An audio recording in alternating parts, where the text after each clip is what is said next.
Okay. Hi, Frank. How are you?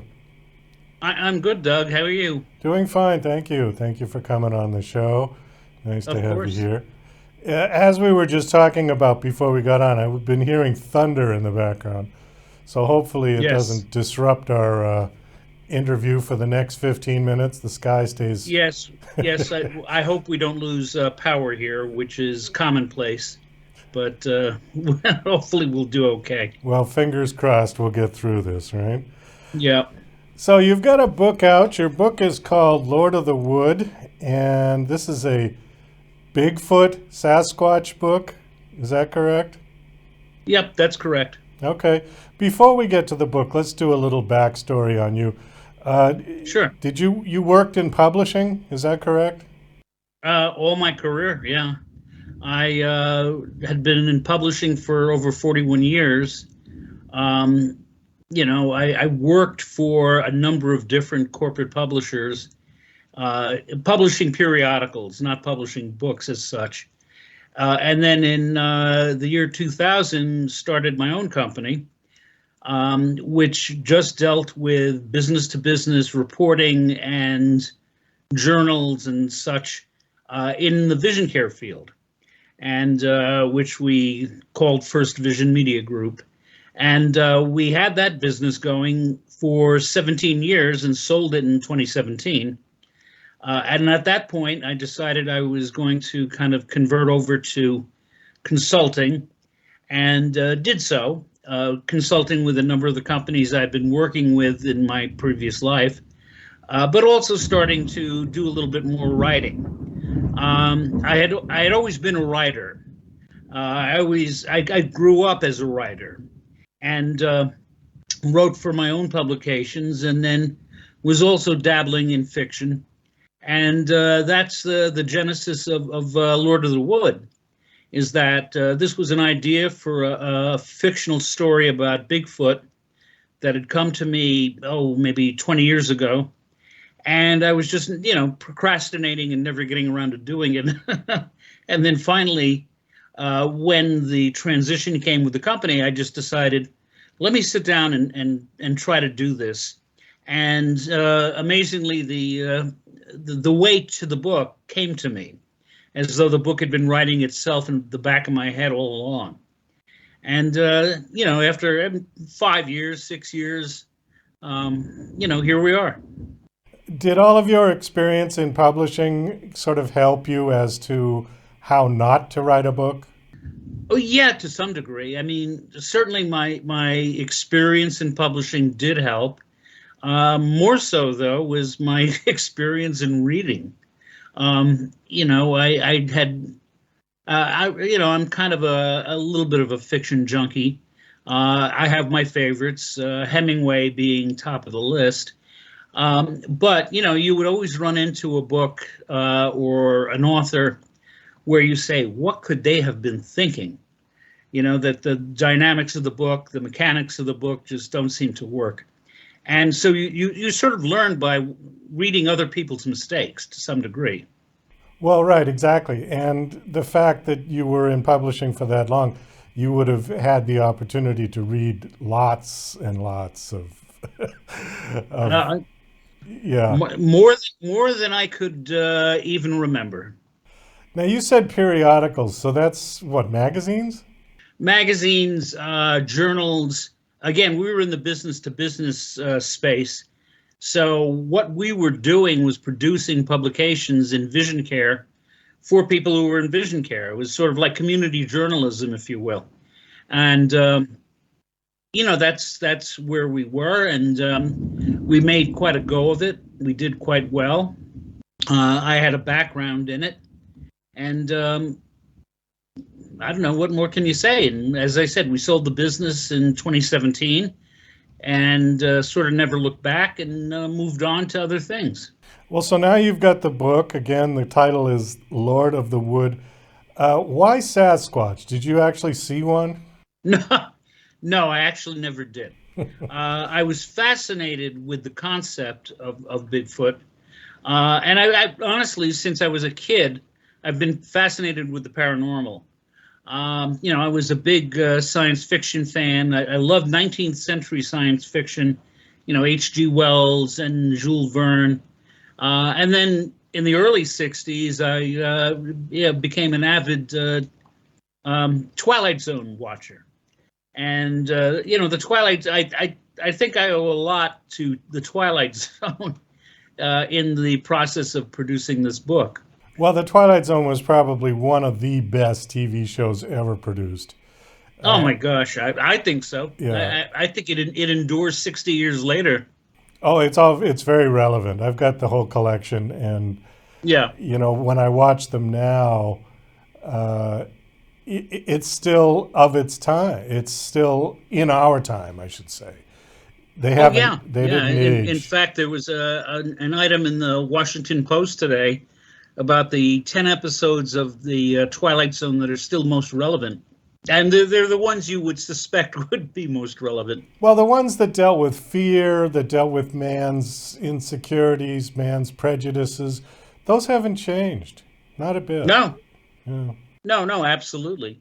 And also, if you remember, I mean, back in those days in the early 60s, everybody was frightened of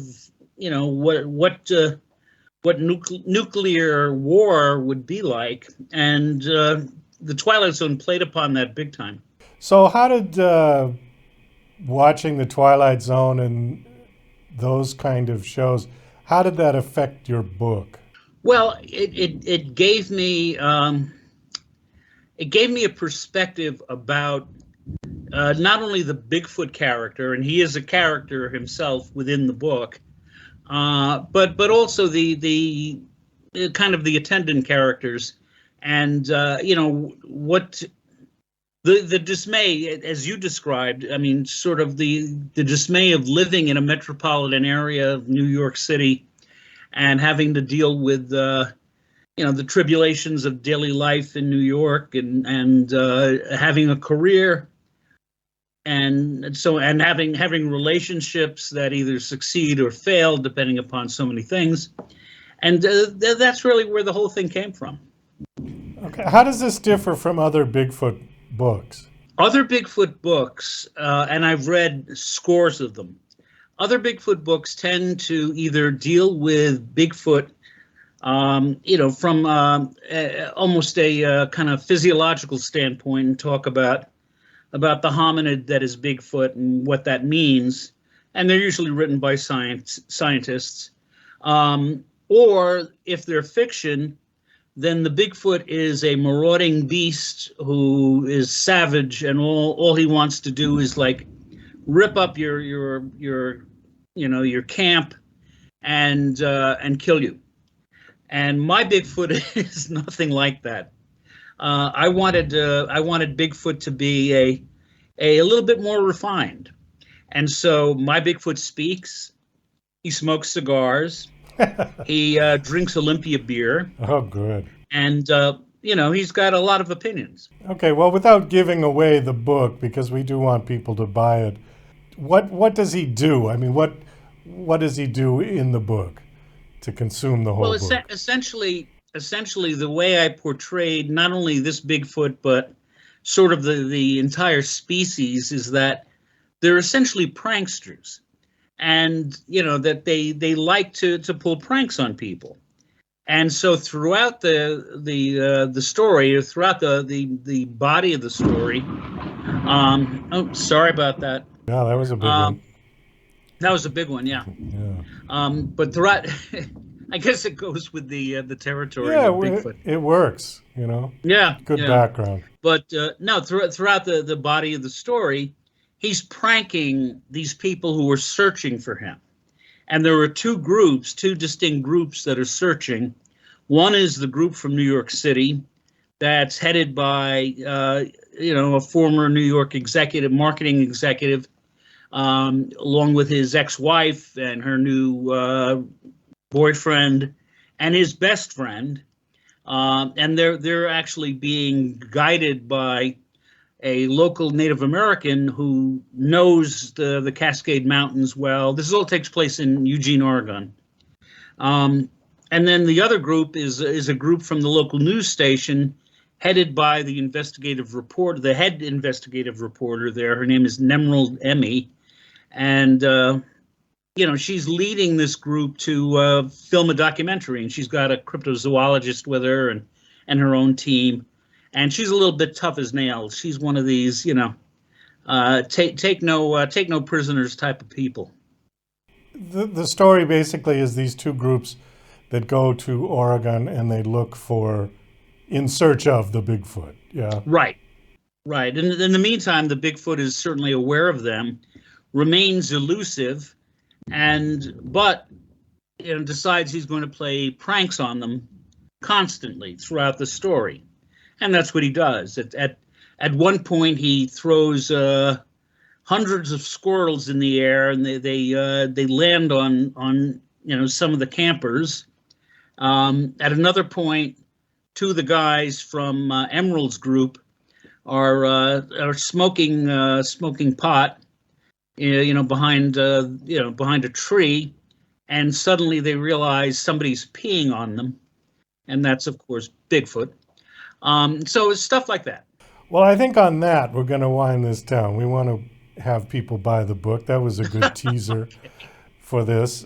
Thanks so much for coming on. Do you have a website that you want to give out for the book, or your personal one? Yeah. There's a website dedicated pretty much strictly to the book. It's my name. It's Frank Giammanco, GIAMMANCO.com, and the book is available on Amazon in ebook, hardbound and softbound versions. Okay, the book. When was the book released? Was released in late December of 2022. Okay, how's it doing? You getting some good reviews? Yeah, no, I've gotten some good reviews. Obviously, I'd like more people to see it and more people to enjoy it, but the reviews I've gotten have been very heartening. Okay, great. Any plans to write another book?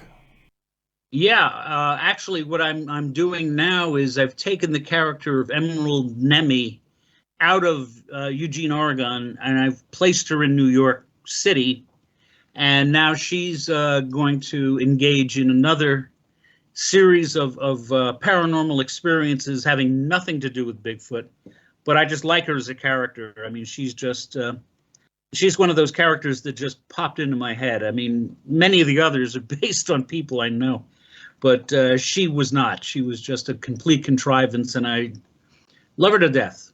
Well, Frank, thanks so much for coming on the show. It was nice meeting you. Best of luck with the book. I hope it does well. I appreciate it. Thank you for the time.